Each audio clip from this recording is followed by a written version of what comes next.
人類の狂気は世界を核の炎で燃やし尽くした。そしてそこに残ったものは暴力のみが支配する無法の荒野であった。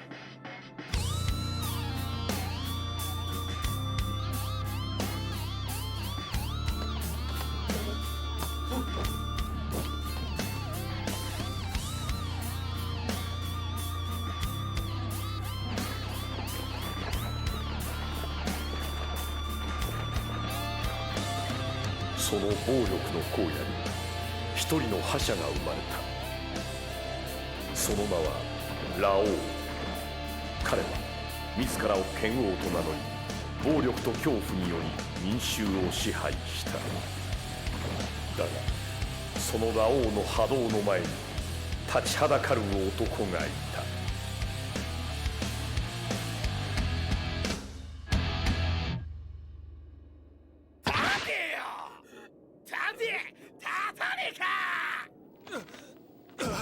あいつ何を？剣王軍の兵士になりたくないと言ったらしいぜ。バカなことを殺されちまう。ほら、とっとと歩きやがれ。立てつくんだよ。剣王様に噛みついたらどうなるか。こいつらに見せてやれ。どうか王子妃をこの人をお許しください。なんだ女。私のお腹にはこの人の子供が。だからこの人は私を残していけなかったんです。殺すなら私を殺して。子供だと？剣王軍の掟に例外はねえが、助けてやってもよいぞい。どうか王子妃をお願いします。助けてあげよっかな。ダメダメダメダメダメダメダメ。歩けねえ以上ここで処刑する。おい、教えておやり。おい、ちょっと待ってろ。おい、お前にやらせてやるよ。やれよ。やらねえとこの村全員皆殺しだ。あれ、やらないの？このヘタレが。このままじゃお前らみんな死んじゃうぞ。はい。おやおや、勇者様が現れたぜ。よし、これ使えよ。どこ？あっちだろ、ボケ。最近やっちまえ。空っぽへ。バカ。俺じゃ中目黒。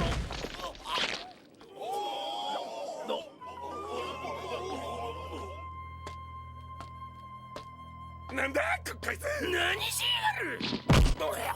ほらこら。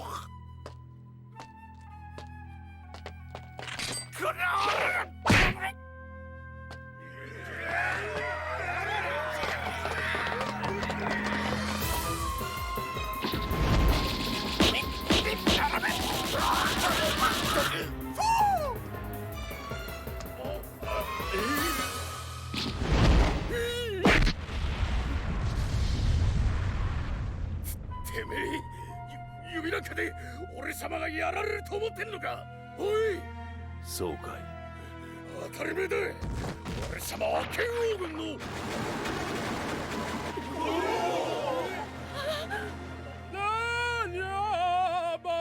待って許してほしいか。すいません真面目になります。悪いことはしません。残念だったな。この指を離したらお前は死ぬ。冗談。冗談。何のことだ。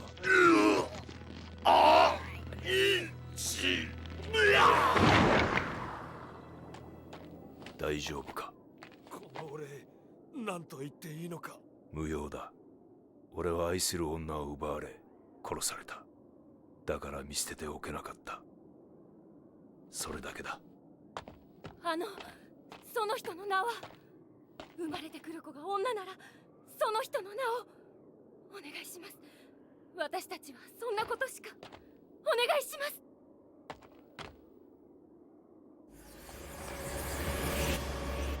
ユリア。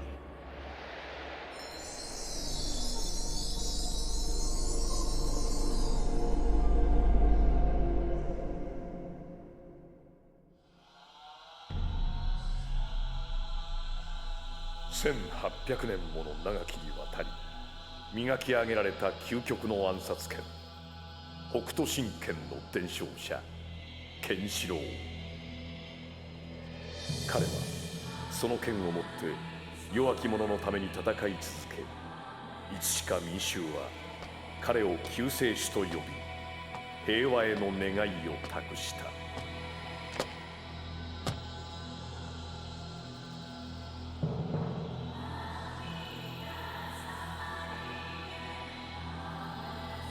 恐怖の覇者と民衆の救世主。運命は二人を悲しくも壮絶な死闘へと導いた。かつては共に北斗神拳の頂点を目指した兄弟、兄のラオウ、そして弟のケンシロウを。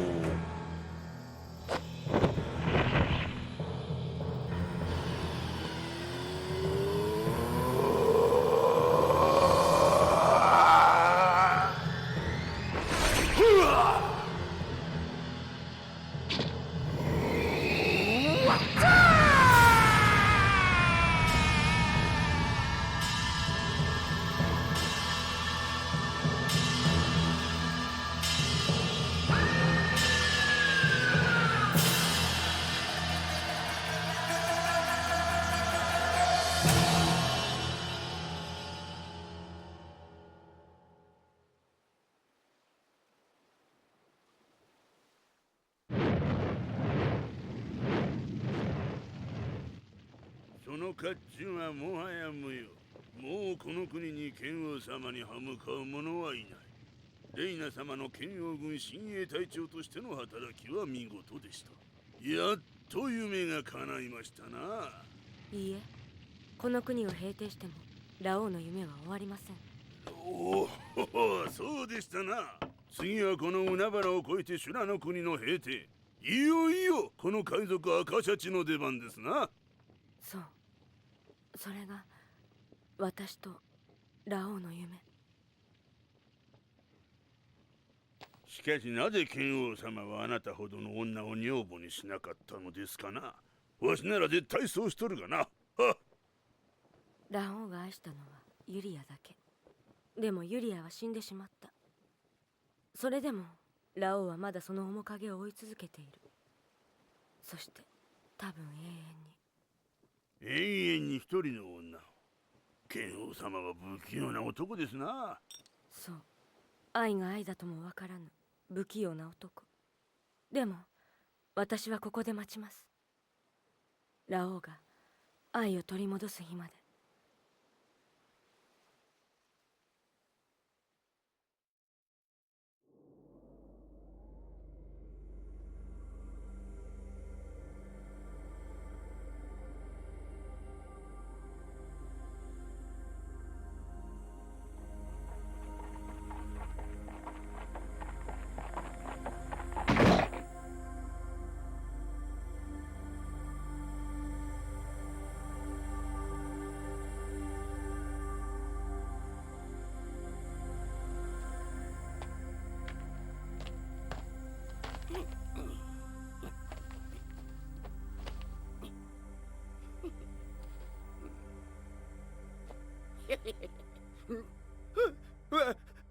私のお気に入りが。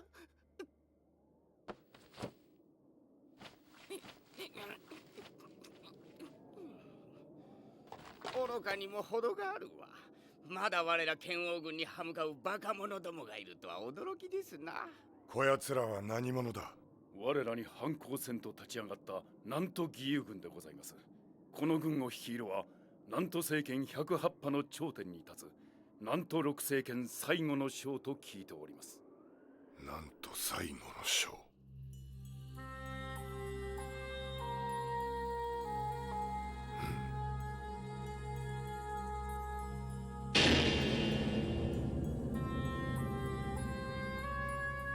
南都政権が乱れる時、その道を指し示すものと言われておりますが、その正体は謎に包まれております。剣王様、お気に召さるな。所詮は痩せ衰えた虫けらどもの集まり。剣王軍の敵ではございません。この義楽めが一気に打ち滅ぼしてご覧に入れます。バルガよ、こやつらが腕に巻く白い布は何なのだ。彼らの希望、救世主と称えるケンシロウにあやかってのもの。ケンシロウを救世主と。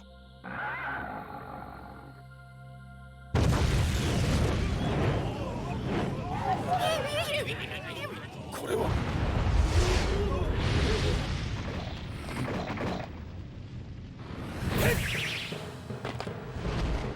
俺はなんと五社生の一人、炎の試練。貴様はすでに俺の罠に落ちた。炎。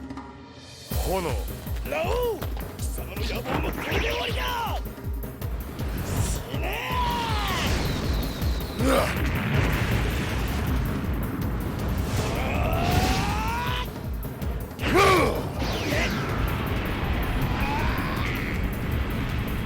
我が将の永遠の光のため。この程度の炎では俺の野望を灰にすることはできるわ。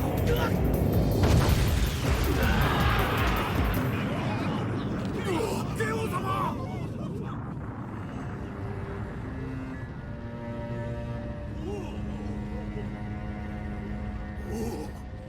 ケ王様は全くの無傷。イラクよ、なんと最後の将の正体、即刻突き止めよ。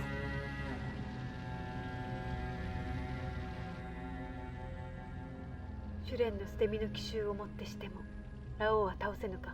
おそらくこの地上で最強の男、まだケンシロウ様では倒せますまい。時様がいれば。それはもはや儚き希望。すでに時様は病のために亡くなられたと聞く。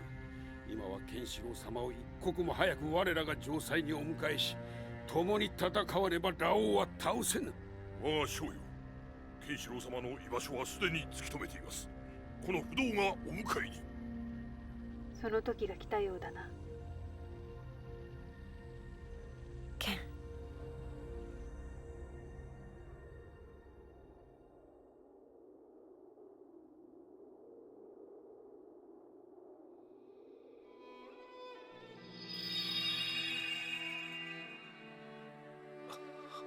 そんな顔をするな。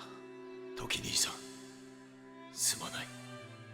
俺はユリアを真から奪われ、そして死なせてしまった。兄さんも愛したユリアを。だからお前は強くなった。悲しみを怒りに変えて。兄さん、ケンシロウ、私にはお前の名を呼ぶ者の声、救いを求める声が聞こえる。その者たちのために生きよう。分かっている。共に苦難の道を行けぬ兄を許せ。兄さん、弟よ、もう先に行く。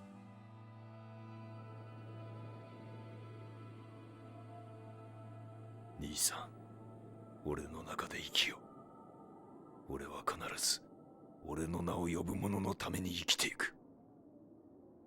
花を備えるっつったって、こんなところじゃペンペン草の一本だって生えちゃいねえよ。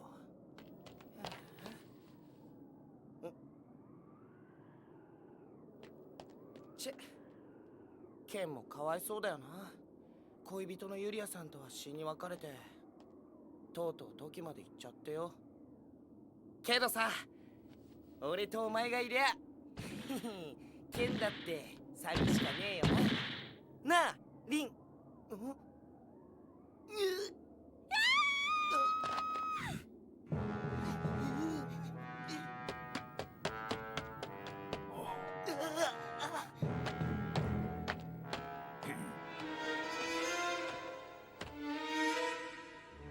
あんたがケンシロウか。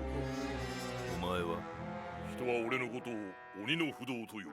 その鬼が俺に何の用だ？あんた北斗神拳の伝承者なんだろう。俺はかつてあんたの先代龍拳に戦いを挑んだが、逃げられちまってな。その蹴りをつけに来たんだよ。シフが？そうかい。おい、貴様も逃げるのか。何、ふざけるぞ。いいか。な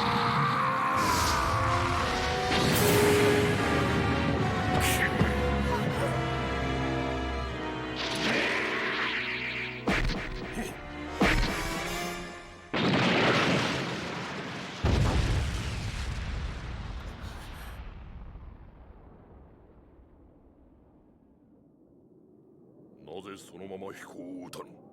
このまま貴様死ぬ気か？お前自分の面を見たことがあるのか？面だ。お前善人面なんだよ。北斗神拳を見くびるな。シフも同じ思いだったろう。おお、これが北斗神拳か。これが伝承者のケンシロウか。ケンシロウ様、私はあなたを迎えに来た。迎えに？私はなんと五社星の一世、山の不動。我が主、なんと六星剣最後の将があなたを待っておられます。なんと最後の将。それってなんと義勇軍のボスの名だぜ。我らは剣王に反旗を翻しました。何とぞ力をお貸しください。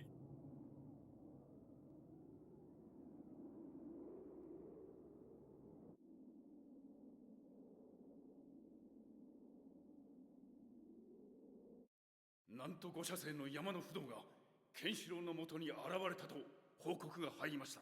何？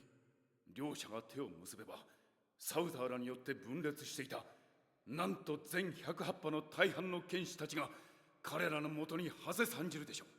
しかも義勇軍の士気はさらに高まることに。バルが何をびくついている。それにそんな神気臭い顔はやめたらどうだ。お前の顔を見ると気がめいてかなわん。決して私は臆したわけでは。ただケンシロウのことが。ケンシロウが何だ。奴は南都政権の真に倒されユリアを奪われた男。その真も剣王様には戦わずして敗北した。そんな男を相手にするだけでも剣王様の流すたるは。剣王様は無敵の覇王なのだ。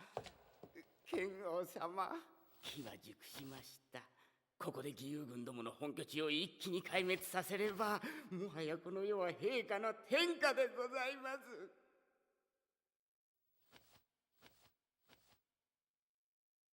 す。よかろう。これより全軍をもってなんと最後の将の城塞を攻める。将の首を取れ。歯向かう者すべてを抹殺せよ。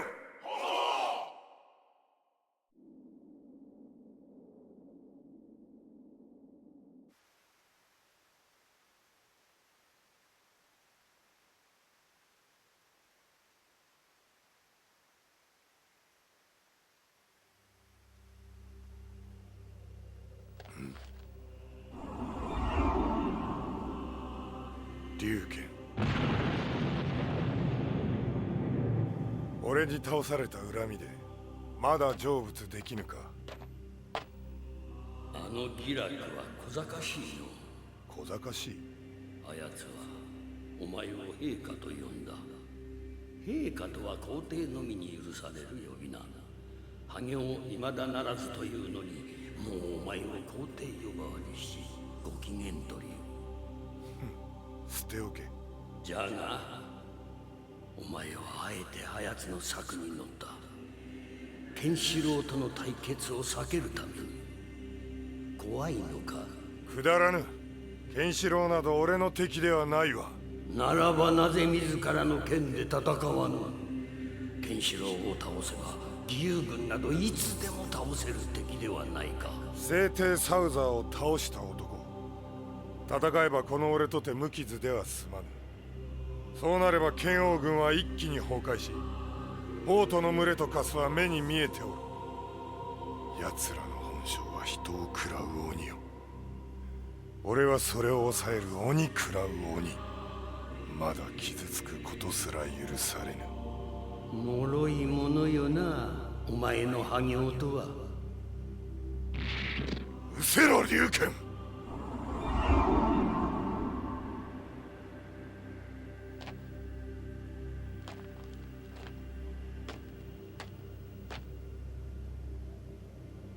波動の大義は我にあり。天がそれを望むのだ。開け！剣王様が出陣だ！城門を開け！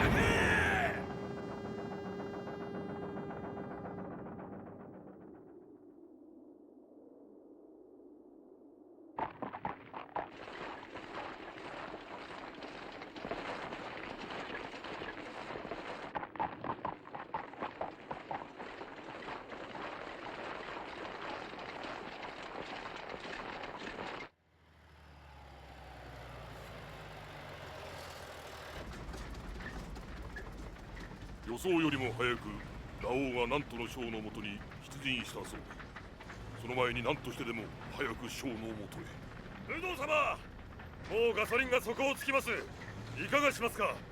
ならば俺の村に立ち寄れ。そこで給油だ。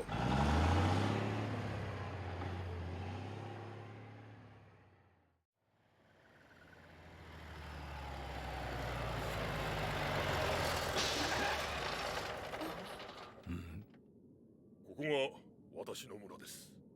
早く給油を済ませましょう。ここから将のところまでは一日もあれば着く距離。村ったって誰もいないじゃん。おーい、帰ったぞ。おかえり父ちゃん。すげえ。あれ全部おっさんの子供か？みんなこの戦乱で親を亡くした子供たちだ。だが今はみんな俺の子供だ。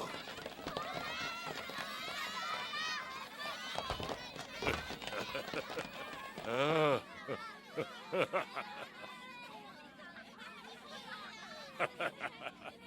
さあ、すまんがもう話しておくれ。父さんはまだ行かなければならないところがあるんだ。ケンシロウ様、ラオウが迫っています。急ぎましょう。お前を連れて行くわけにはいかん。何を言われます？お前のためではない。この子供たちにはお前しかいない。しかし10年先を思う者は木を植える。100年先を思う者は人を植えるという。お前は100年先の平和のために生きよ。ケンシロウ様、ケンシロウ様、許してください。我ら五社生は今まで我が将の正体を誰にも隠していました。それはそのことがラオウの耳に入ることを防がんがため。将とラオウには何が？将とはラオウが生涯にただ一人愛した女性、そしてあなたにとっての唯一無二の女性。まさかなんと政権最後の将とは。あなたが愛したユリア様でございます。はあ、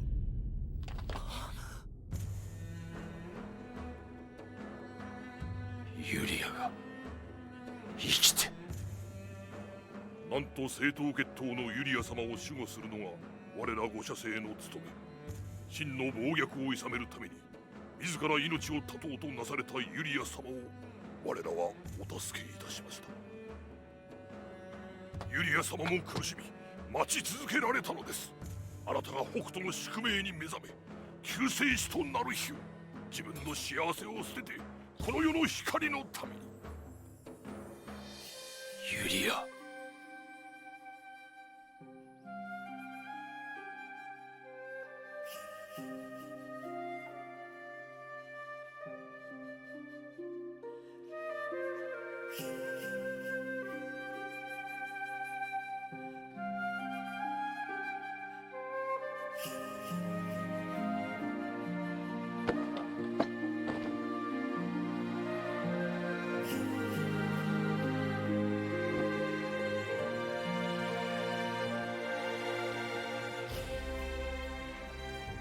やっとケンシロウ様と再会する日がやってきましたな。でもこの日まで私は死を装い剣を苦しめてきました。我が身の宿命重す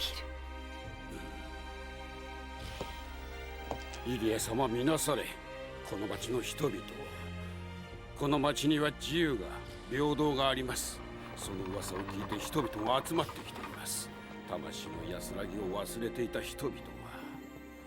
彼らは剣王との最後の決戦に志願した義勇兵です。民衆があなたを信じて再び立ち上がったのです。あの白い布はその勇気と平和の象徴。あなた様はこの乱世になくてはならない慈母の星、強く温かく永遠に光り輝かねばならないのです。見たぞ、聞いたぞ。これは驚いた。なんと死んだはずのユリアが生きていようとは。おのれ！これは剣王様も喜ばれるだろう。たわけ逃げ道などないわ。何バカな。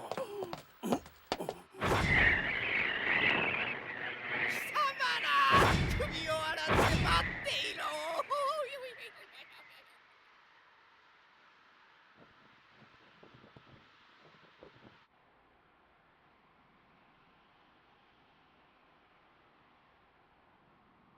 剣王様、石膏の報告によりますと、砦の周りの固めは思いのほか手薄。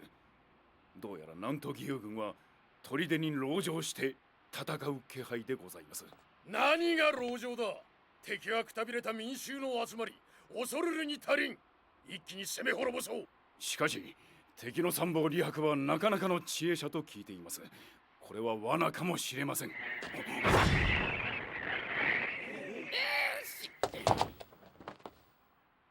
義楽。この義楽、ついになんと最後の将の正体を突き止めましてございます。それで我らはまんまと真のやつめに騙されておりましたぞ。死んだ者のことなどどうでもよい。早く話せ。その正体を。謹んで陛下に申し上げます。その正体はユリアでございます。ユリアは生きていたのでございます。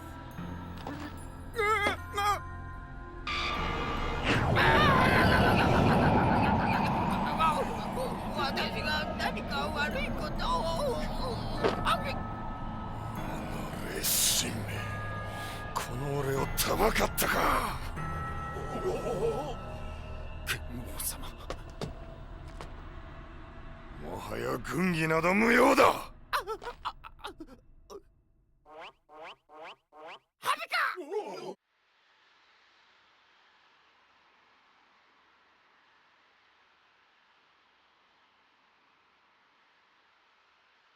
ケンシロウ様、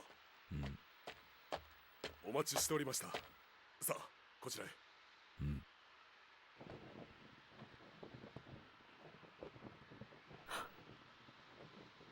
あれは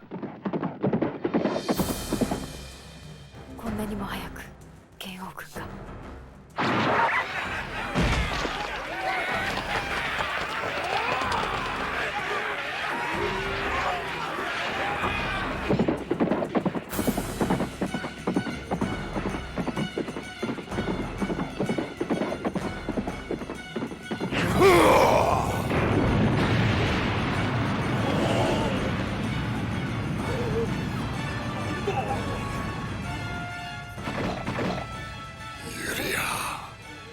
従順かしか。今日こそ選ぶがいい。剣王を入れるな。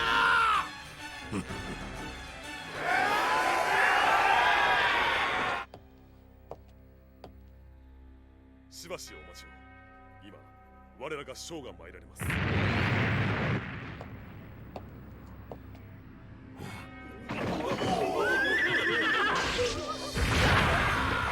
ラオウ。ケンシロウ様、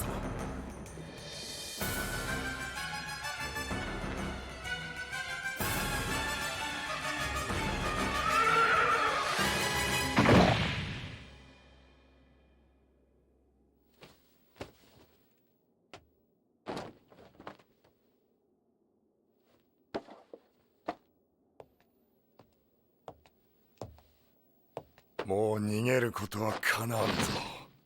ユリア！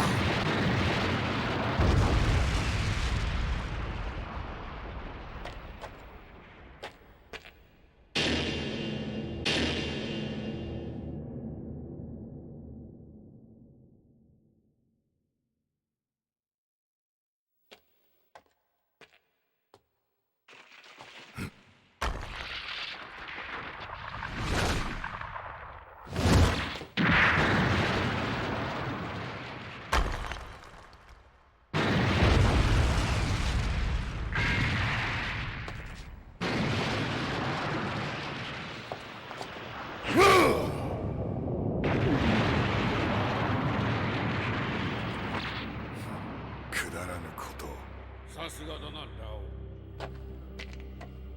ウ。ここまでだ、ラオウ。お前にユリア様は決して渡さぬ。海の李白か。貴様もユリアのために己の命を捨てるか。一歩でも動いてみよう。この部屋がお前の棺桶となる。時間稼ぎの余裕は与えぬ。すぐに片付けてくれるわ。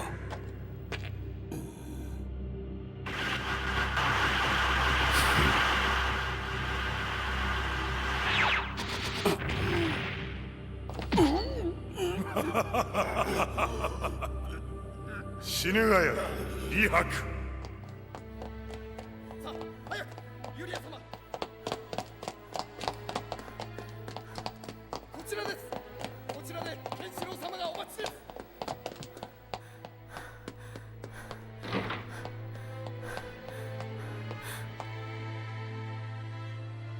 剣はそれがラオウのいる限りユリア様に生はないとラオウのもとへ。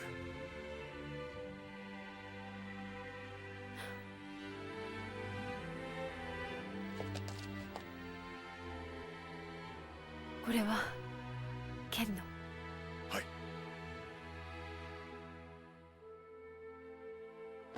私はここで待っています。私はあの人を待つために生きてきました。待ち続けるのが私の宿命。そして剣との約束。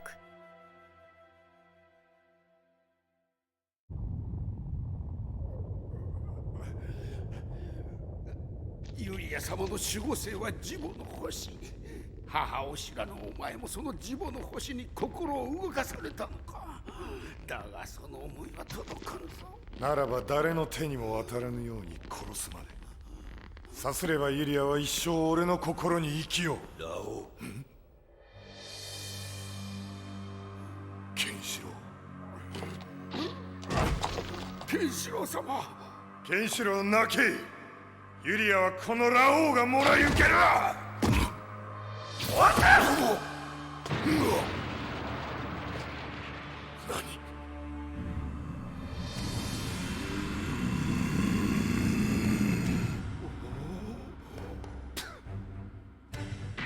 立てラオウ。天に帰る時が来たのだ。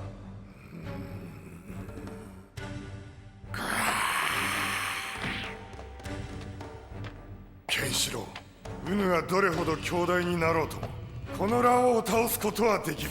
この世の覇者剣王を片腕で。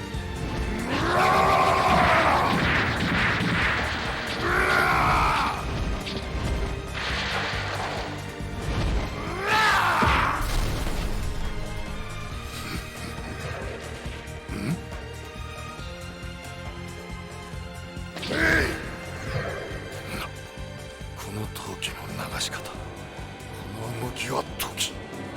おのれ北斗交渉。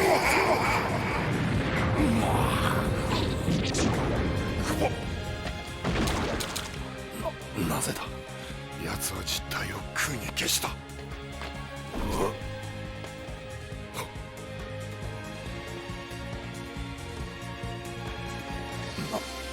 という悲しい目だ。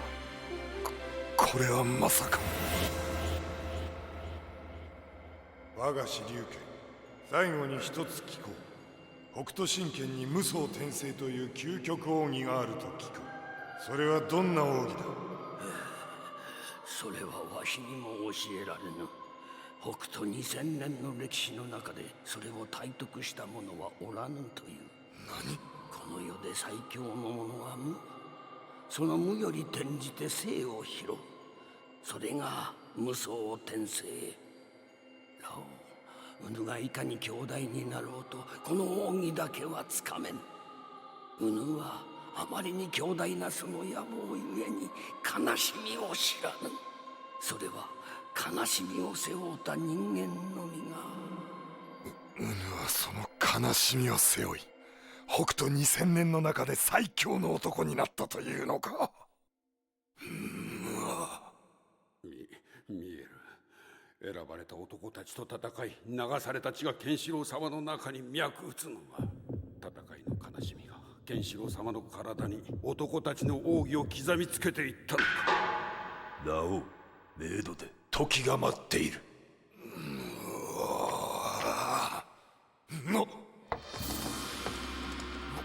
バカな。なんだこの震えは。それが恐怖というものだ、ラオウ。なんとラオウが恐怖。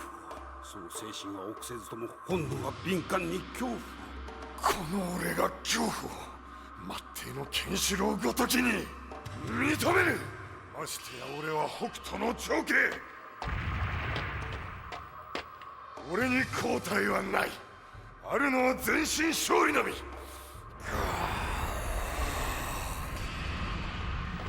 受けてみろ、このラオウの無敵の剣、天正本熱だ。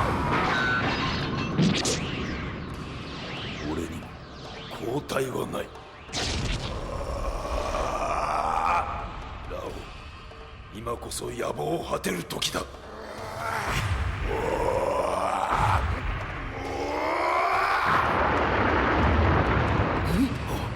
かん、最後の仕掛けが。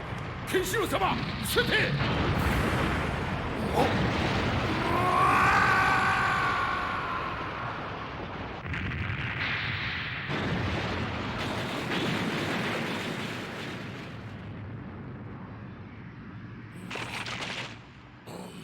李白め。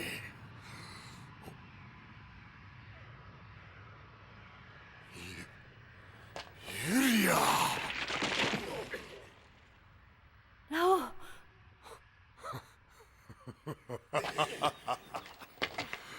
運は我にあり。やはり天はこのラオウを望んでいるのだ。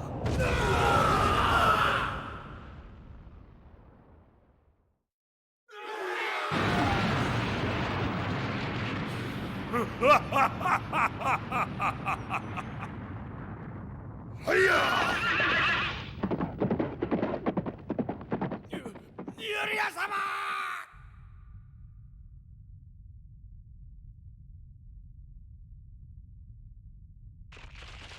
李白様、ケンシロウ様。おお。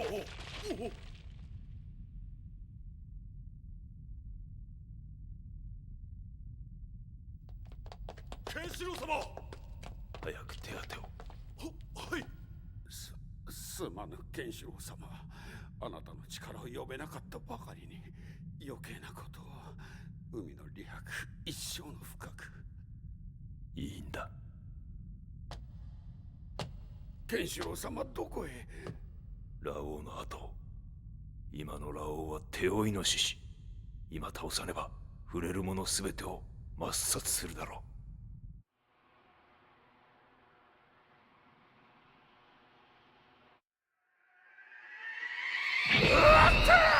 こ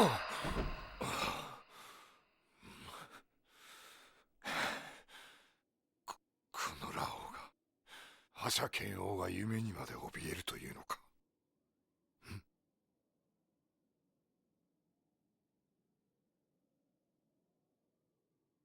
ウヌがこれを。ラオウ、まだ戦おうというのですか。どういう意味だ。もう勝負はついたはず。何。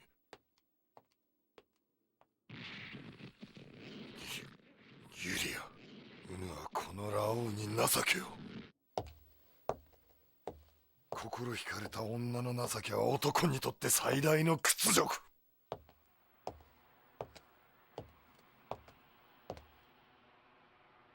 このラオウ、もはや剣王の名はいらぬ。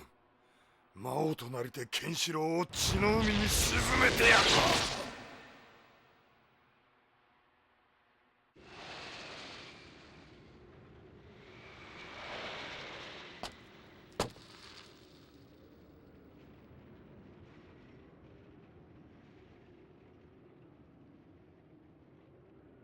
ユリア様が剣王に奪われました。何卒不動様の助けを。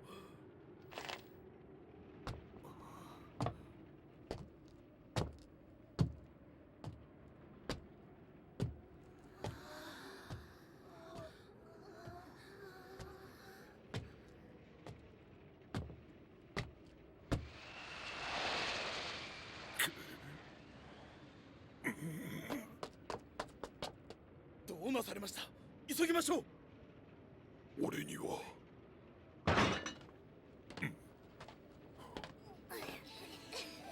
父さん。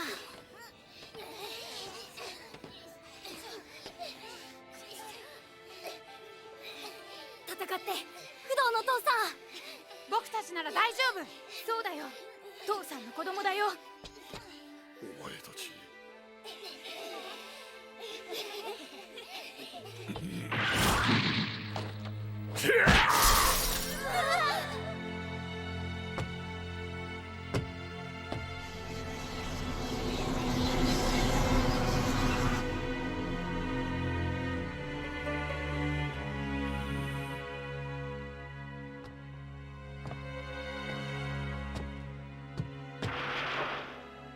不動、ウヌが動かずともこちらから出向いてやったわ。なぜユリア様を奪った剣王がここに？万人に慕われる善の不動だが、今の俺に必要なのはウヌの中に流れる鬼の血を。ウヌがいかに善人の皮をかぶろうと、かつて俺すら恐怖させたその体に流れる鬼の血は消せぬ。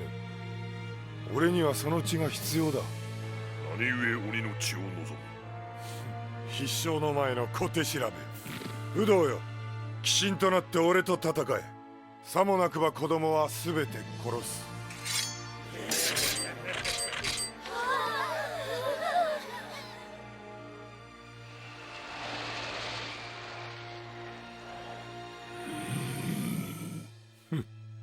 その鬼の気を飲み込んでこそ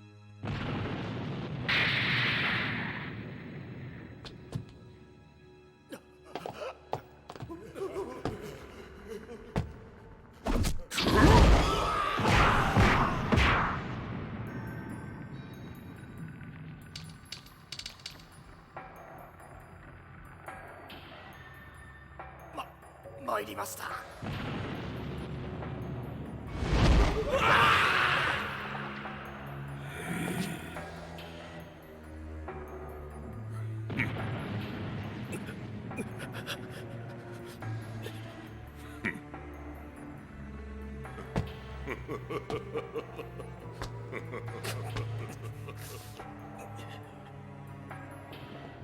その鬼の気を飲み込んでこそケンシロウに抱いた恐怖を拭い去ることができる。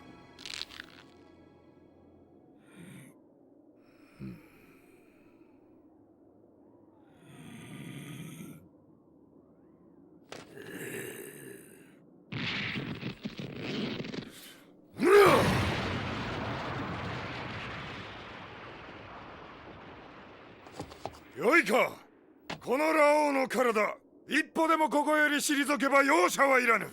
この背に向かい全ての矢を打ち放て。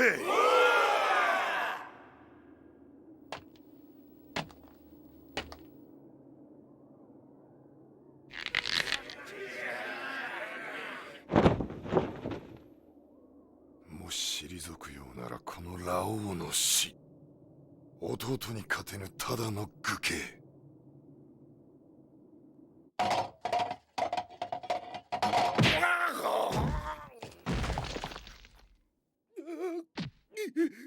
ラオウはこの砦に立ち寄ったはず。ラオウはどこだ？誰がてめえなんかに。ダメだよ、俺は口が勝てんだ。そうかい。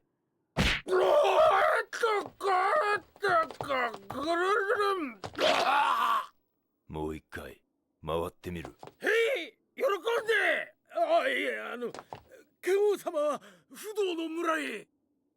何？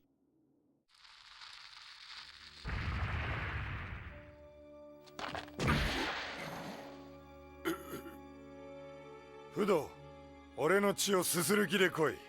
さもなくば貴様に勝ち目はないぞ。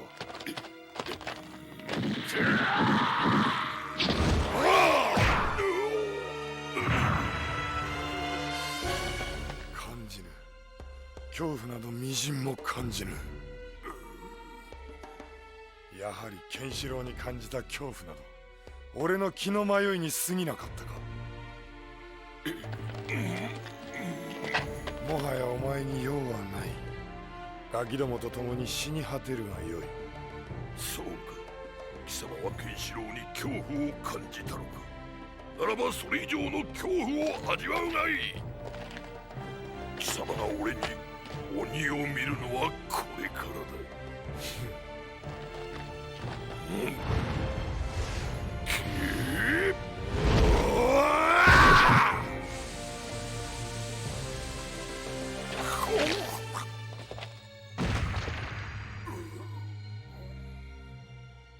これがあの鬼の剣か。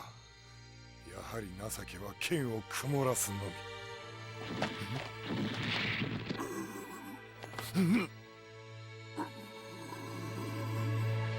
これだ。この悲しき眼光こそ俺が恐怖を感じたもの。貴様の血とともに恐怖を飲み込んでくれるわ。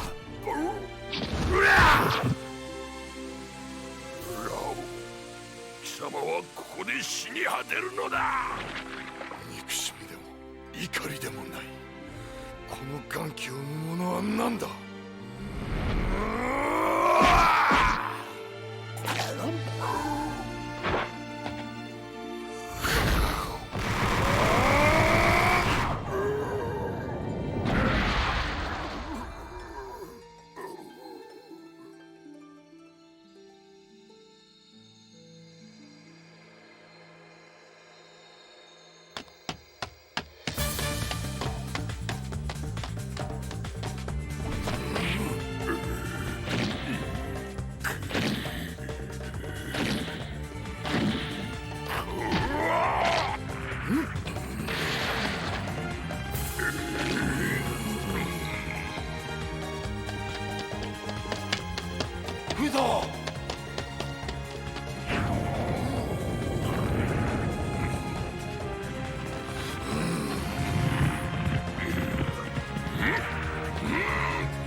とどめだ。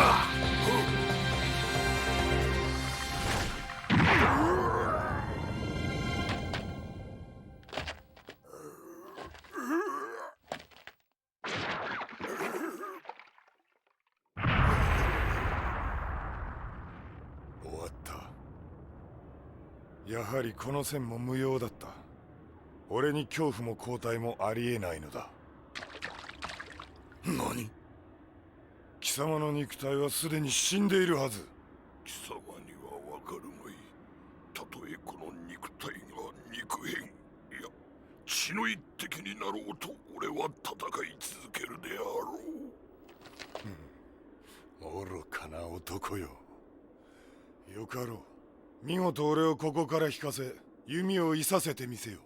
やはり何も分かっておらぬ。見るがいい。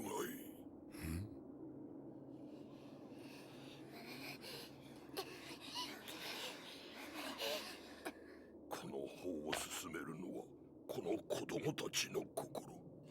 お前に見えるか、この悲しき瞳に宿る力が。この目は。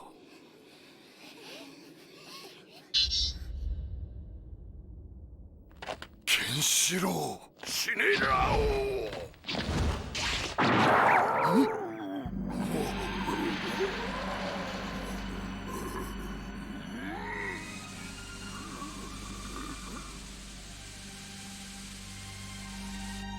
この剣王が退くとは。貴様は俺にケンシロウを見た。その肉体に再び恐怖がよみがえったのだ。恐怖に硬直したその肉体は引かねば砕け散っていた。勝ったのは俺とケンシロウだ。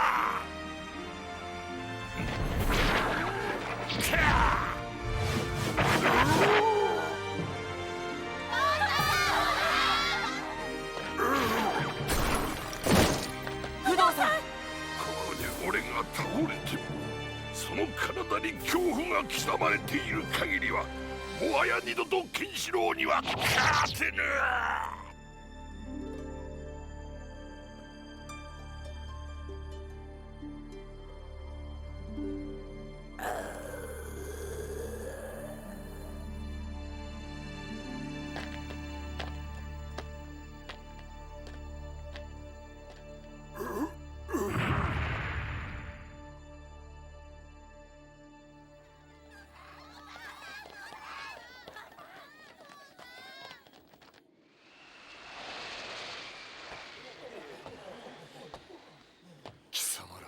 なぜこの剣王を撃たなかった？しかしあの時不動を撃たれば。剣王様、どこまでもゲスのやつらよ。敗れて命を拾おうとは思わぬわ。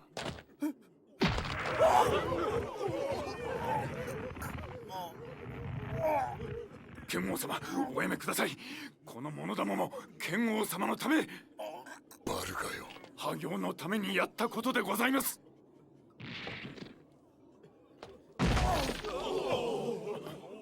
剣王様、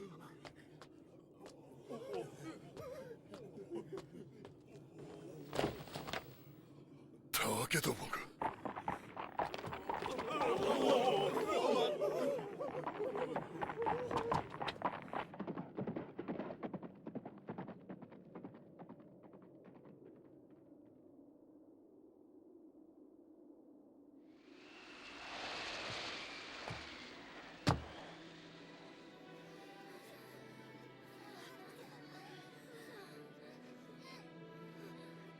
ケンシロウさん。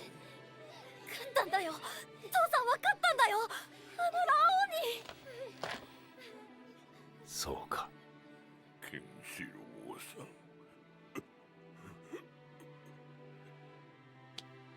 これからはその手でこの子供たちを、そしてこの時代を抱き包んでくだされ。それが山の不動の本望。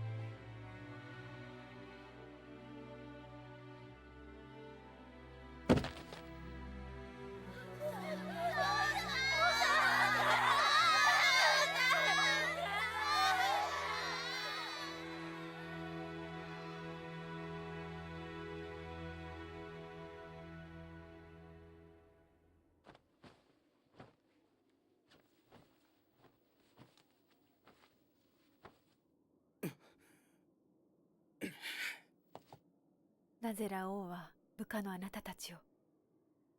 我らの資料の足りなさが剣王様の怒りに触れました。あの方の頭にあるのはもはや覇者への野望ではありません。ただケンシロウとの戦いのみ。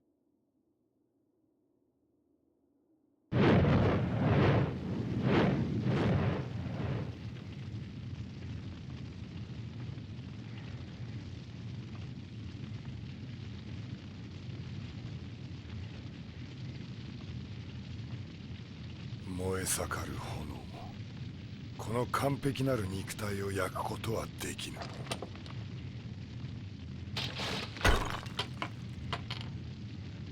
されど悲しみはこの肉体を凌駕するというのか。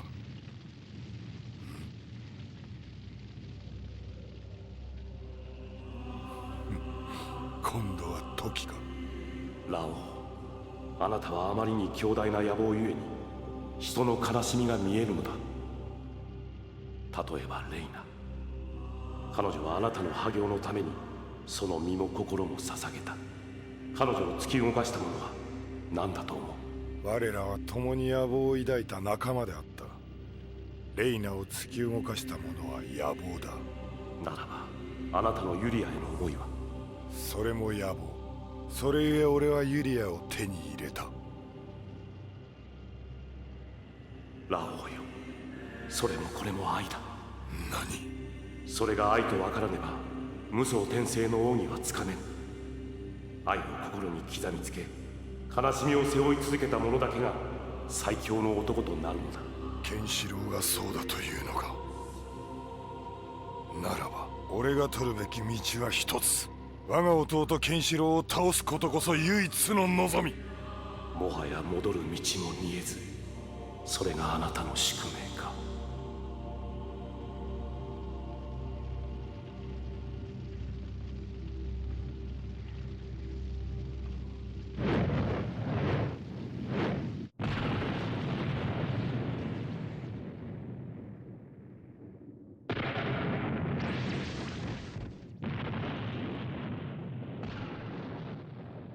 天が泣いている。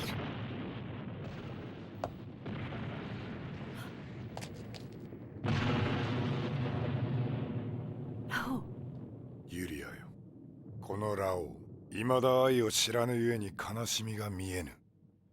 愛とは、悲しみとは、知るすべは一つ。ユリア、お前の命をくれい。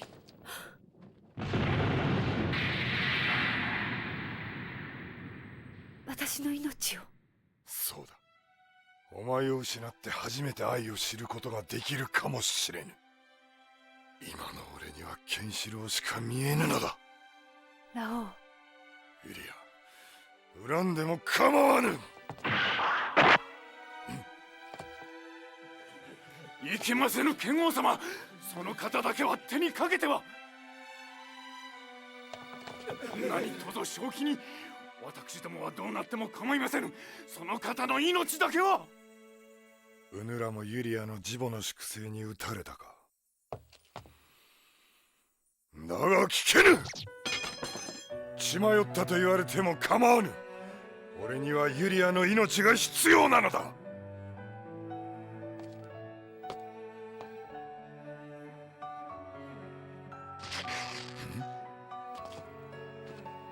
この傷が気になっては剣と十分に戦うことができないでしょう。何？宿命に生きる男たちの戦いのために私がしてあげられるのは心置きなく送り出すことだけ。私に見つめられていてはつきにくいでしょう。私も天に帰りましょう。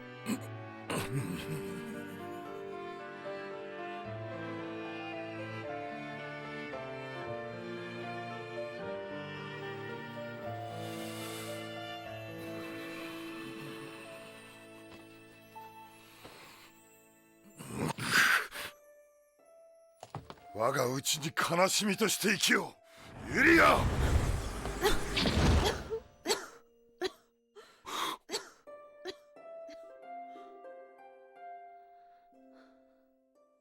ユリア、ウヌは病に。私に与えられたのは限られた命。ならば何事にも抗うことなく天命のままに生きようと思います。南都の章を動けば北斗動き、天また動く。その宿命のままに。それで南都の章の仮面をかぶり、じっとケンシロウを待っていたというのか。己の幸せを捨てて。私の命でこの世に光をもたらすのであれば、さあ天へ送ってください。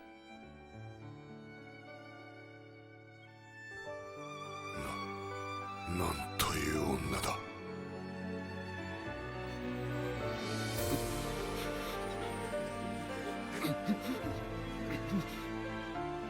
涙。俺にもまだ涙が残っていたというのか。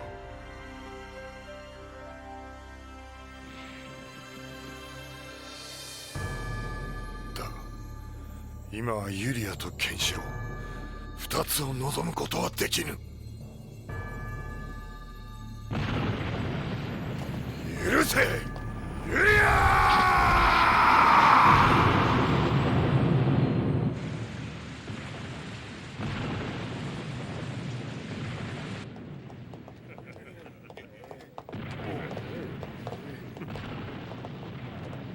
今日は一体何の鍵ですかな。陛下は我々に褒美をくださるそうだ。ユリアを奪われた義勇軍は壊滅状態。もはや陛下の覇権は成就したも同然。これより陛下は名実ともに皇帝、いや天使様となられるのだ。総参謀の義楽様は大将軍、いや宰相となられますな。その時は私めのことをどうかお引き立てよ。任せておけ。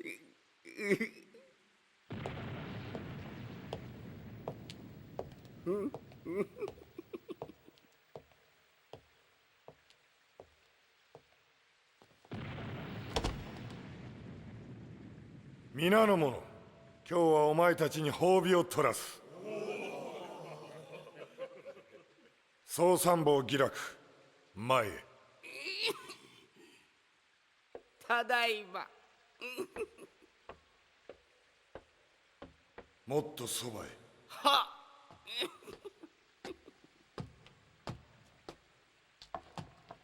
気楽よ。褒美は何がいい？申してみろ。何なりと陛下の御心次第でございます。ならば死だ。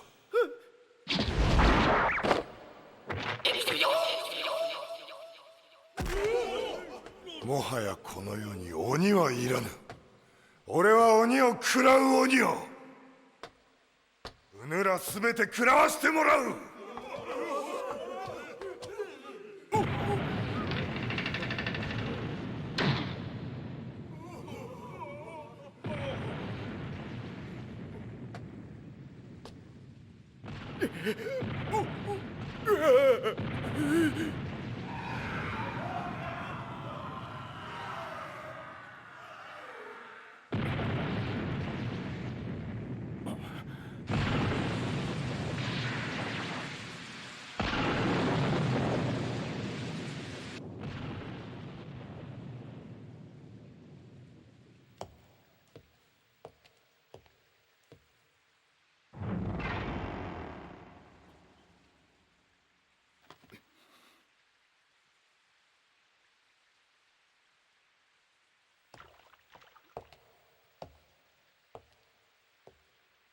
王様、なぜ？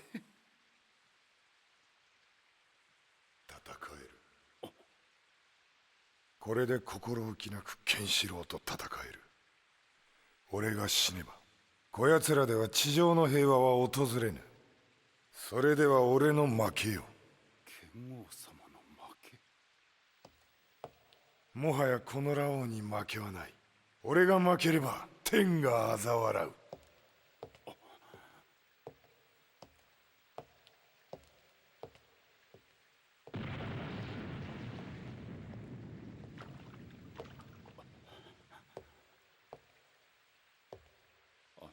地上の平和のために、ケンシロウは魂の平和のために。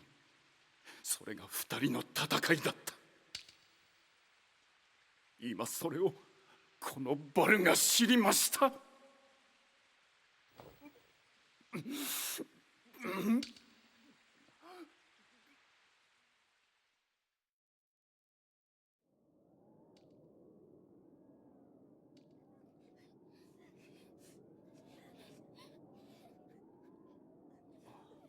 ちょうどいい具合に上がってくれたぜ。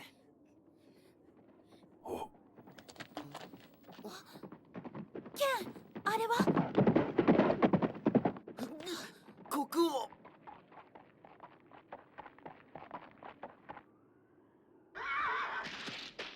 ケン。ラオウが呼んでいる。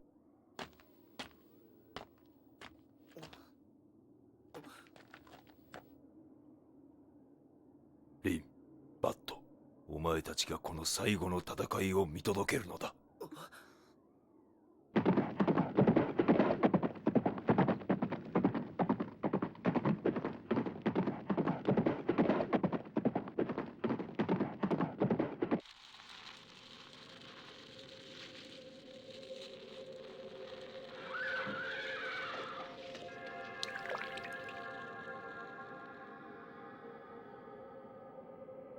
北斗連騎刀座、やはりここには何か。我ら兄弟が北斗最強を目指し修行に励んだ場所だ。ケン、あそこ。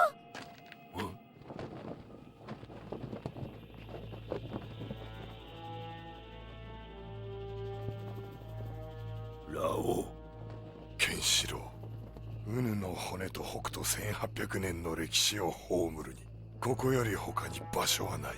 ラオウ、その野望とともにこの地に眠るがいい。もう野望などどうでもよい。ただ死を決するのみ。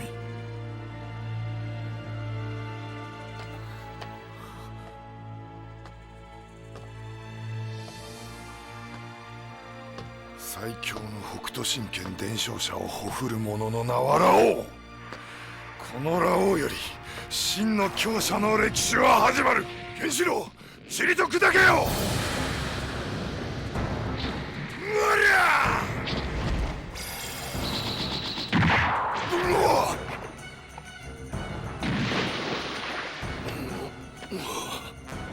神剣究極奥義無双転生の前には死あるのみ。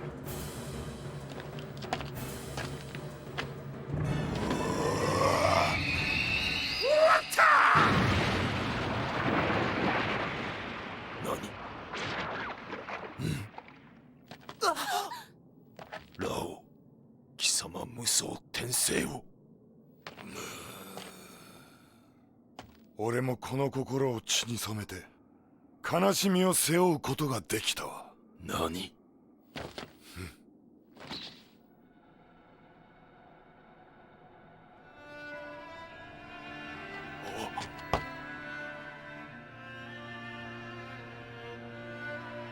ユリア、ラオウ、貴様ユリアを。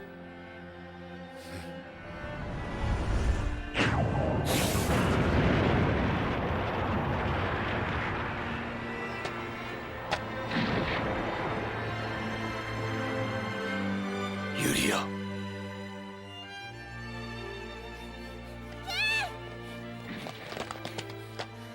生まれて初めて女を手にかけたわ。だがユリアの命が俺に無双転生を吹き込んでくれた。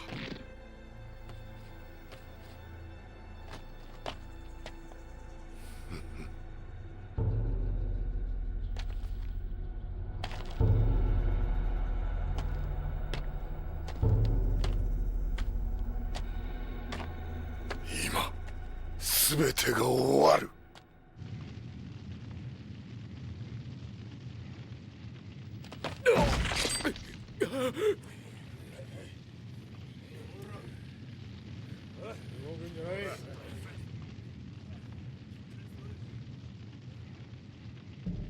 いとも、あっけない落城よ。バルガよ、ラオウはなぜハ行を捨てケンシロウ様との戦いに赴いたのか。真のハ行成就のため。何？覇者とはそもそも天に仕え、この地上に平和をもたらすもののことだ。ならば天とはこの世に魂の平和をもたらすもののこと。剣王様はユリア様によってそのことを悟られたのだ。ではケンシロウ様との戦いは？覇者の引き際よ。覇者が引く時は死ぬる時。ならば己より強き者に倒されることこそ本望だろう。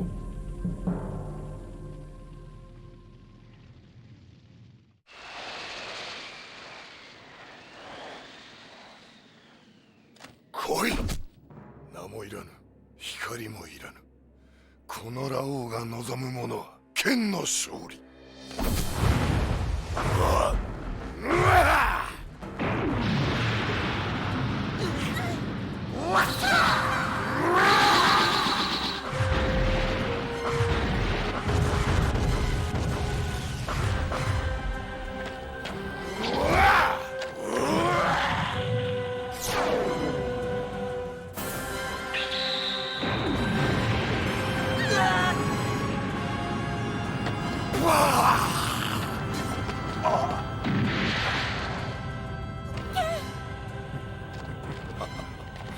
心地よき痛みと言うべきか。我らはこの日を待ち続けていたのだからな。互いに究極奥義無双転生を身にまとった今、奥義は武器にはならぬ。いわば無ゼロに戻ったのだ。ならばこの戦いは赤子の戦いと同然。行くぞケンシロウ。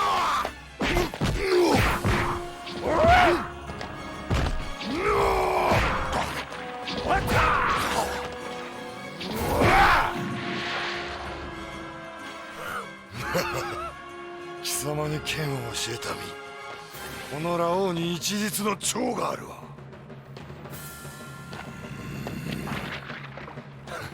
神に感謝せねばなるまい。我が前にこれだけの男を送り出してくれたことは。まるで無防備に打ち合ってる。変だ。ラオウにも剣にも憎しみが見えない。それよりも二人とも透き通って、見える。小さい時の二人が。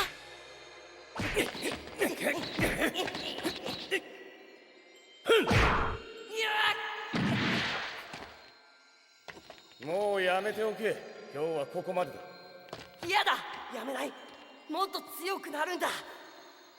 何のために？ラオウを超えるために。俺を超えるために？ラオウはトキに言ったんだろう。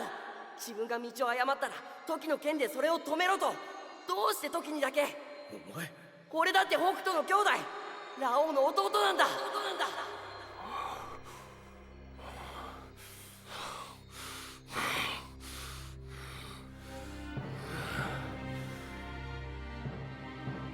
このままだと二人とも死んでしまうわ。ケン。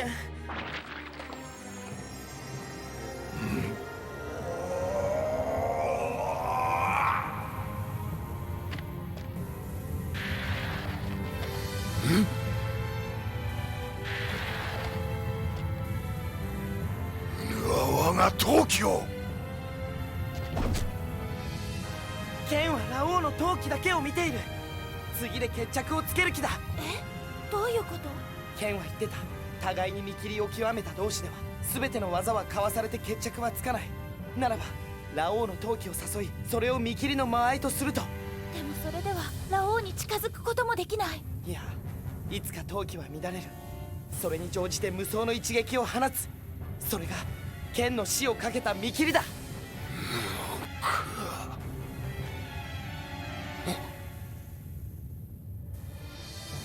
もはや次の一撃が我ら最後の別れとなるだろう。俺も時も共に目指したあの偉大なる長兄ラオウ、それはこの心に消えることなく焼き付いている。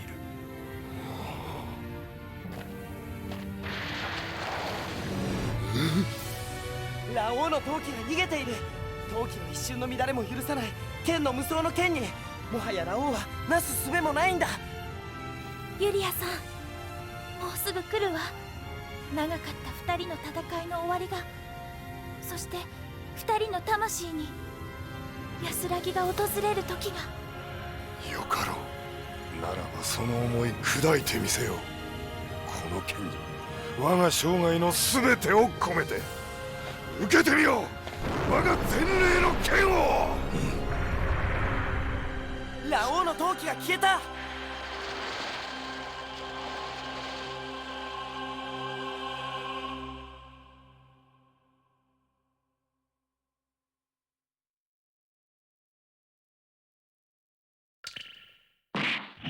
天に滅せ天使の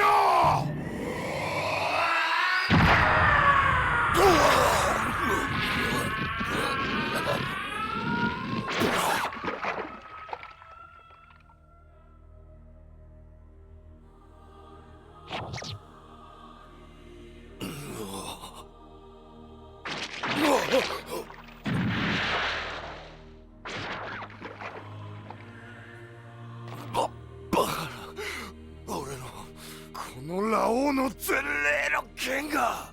お前の心は一人だが、俺の中にはラオウへの時へのユリアへの思いが生きている。天地を砕く豪剣もこの一握りの心を砕くことはできる。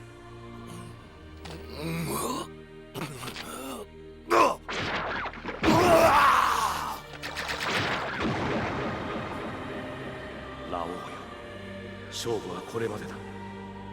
もう言ってもいいはずだ。あなたも愛を捨てていない。その心に愛を刻みつけたのだと。言えぬ。それだけは死んでも言えぬ。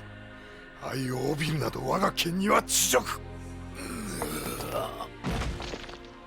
俺にはこの剣に身を捧げた北斗の長兄としての誇りがある。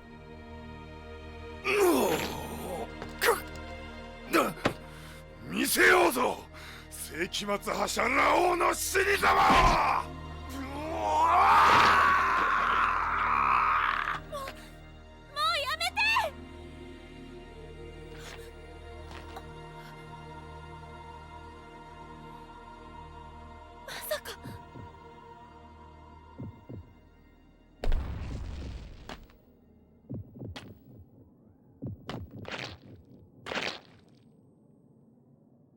ケンシロウ、貴様ごとき我が剣で砕けぬはずはない。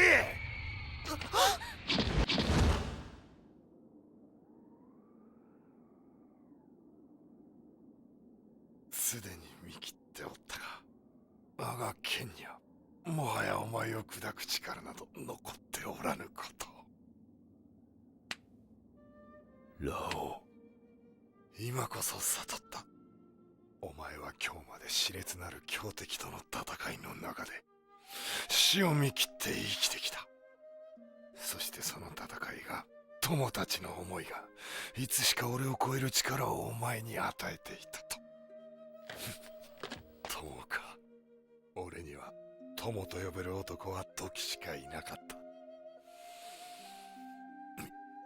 見せてくれ、このラオウを倒した男の顔を。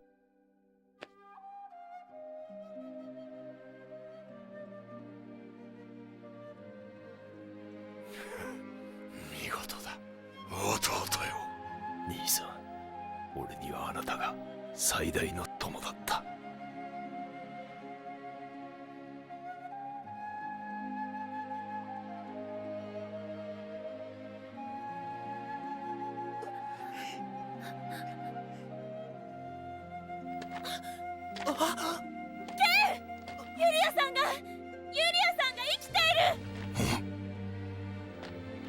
殺してはおらぬ。行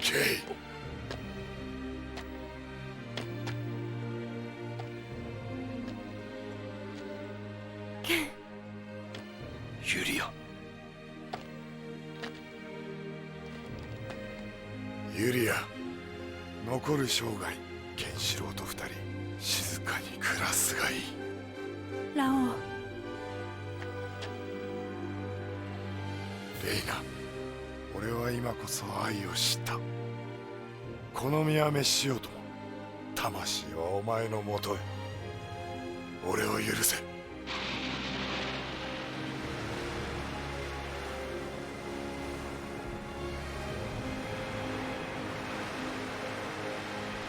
シュラの花、いつかきっと強くなって帰ってくるからな。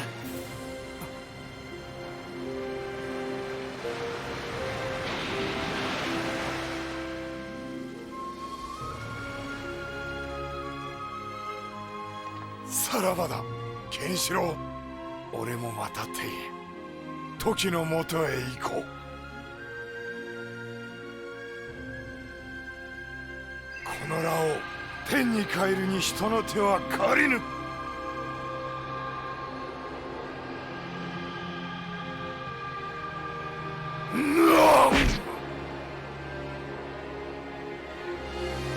我が生涯に一片の悔いなし。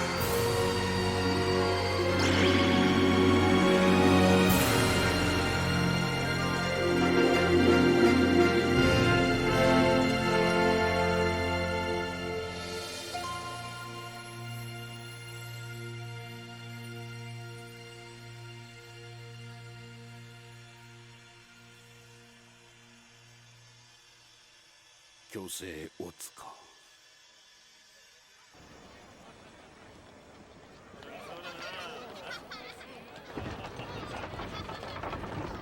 見るがいい。今この世に光がよみがえった。だがラオウ、ケンシロウ、そしてユリア様がいなかったら、この世は永遠に闇に閉ざされていただろう。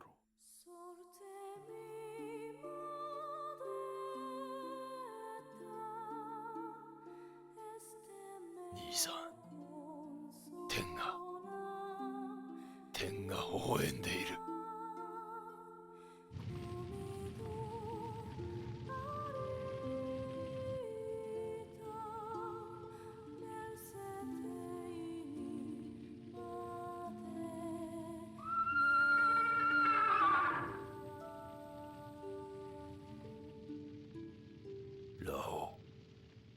この暴力の荒野を治めることはラオウにしかできなかった。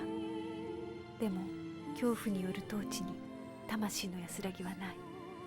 統一を果たしたラオウは自分が愛を持つ者に倒され取って代わられることを願っていたのでは。私にはそんな気が。きっとその思いを剣に託したのね。だからラオウは一片の悔いなしと。そう。そしてラオウは最後に愛を取り戻したのよ。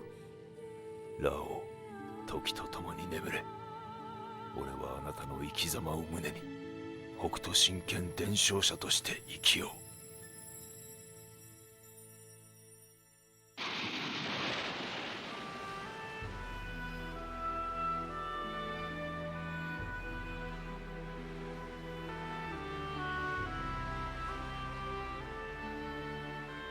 レイナさん、あれを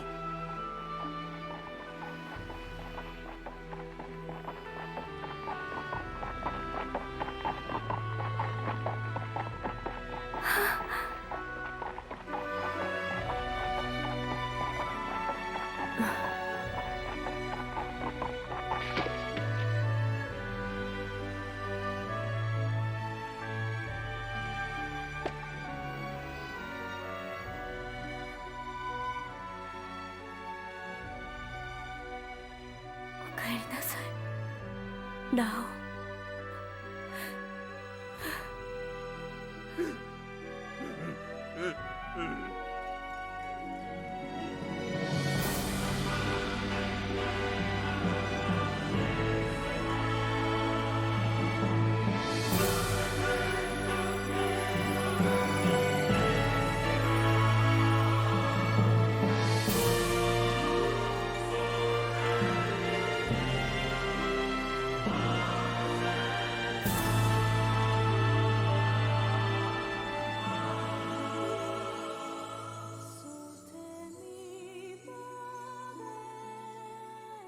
ラオウ、あなたと共に歩いた人生に私は一片の悔いもありません。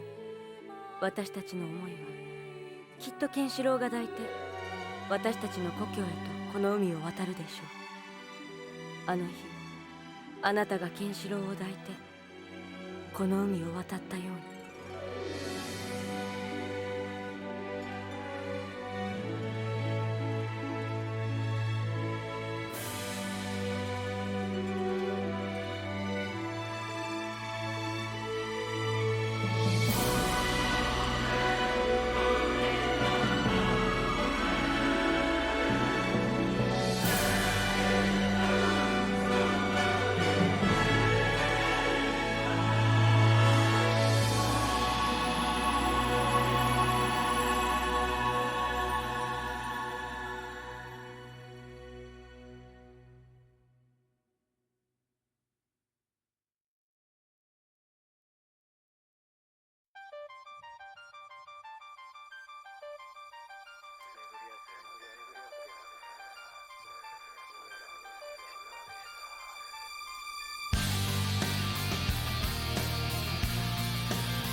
しまう言話で感情の色互いに見える人はいますか。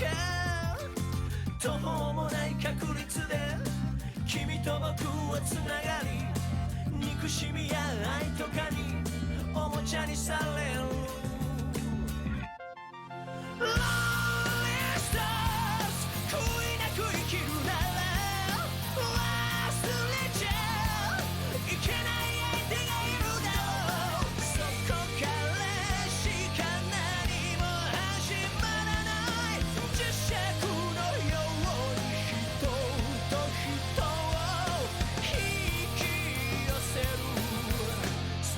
定めこ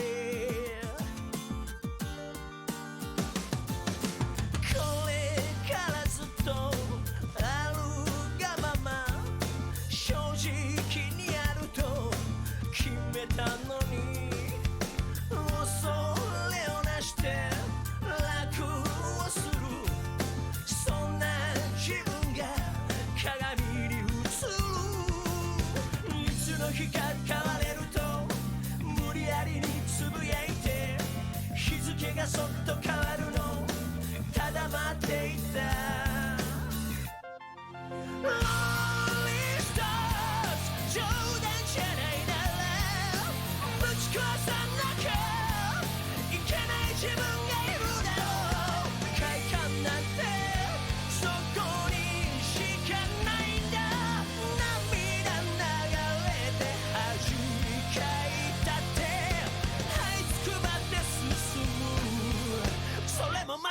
つの